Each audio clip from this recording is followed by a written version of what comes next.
The parents of a 23-year-old woman say they fear their daughter will die in hospital due to what they describe as failures in her care by NHS staff.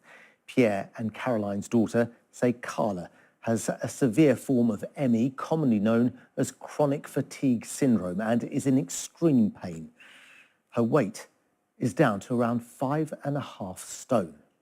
The hospital claims it's providing the best possible care. The family have been speaking to Liz Jackson. She loves everyone.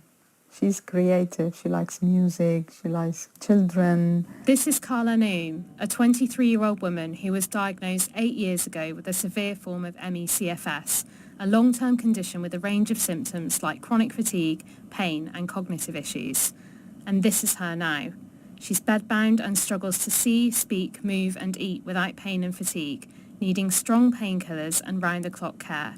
She's asked for her face to be blurred in some of these pictures. Carla bedroom here. After Carla had problems with her feeding tube causing her pain and vomiting whenever she was fed, she was taken to West Middlesex University Hospital.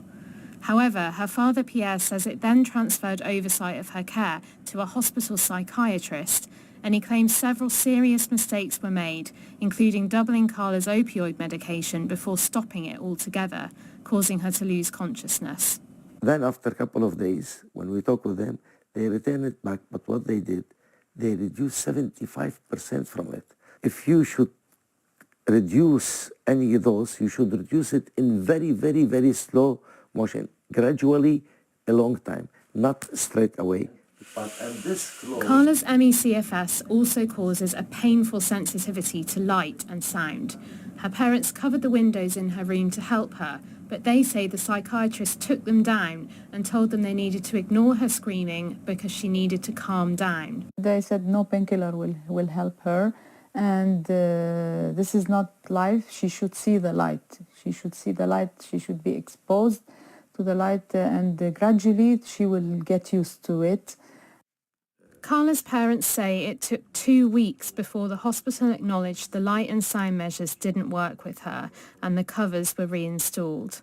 I believe she got worse since that time, and she started seizures and fainting.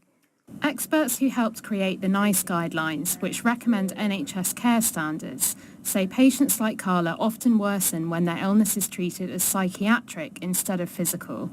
People with this, especially at the severe end of the spectrum, are hypersensitive, very hypersensitive to light, to sound, to touch, to movement, temperature changes.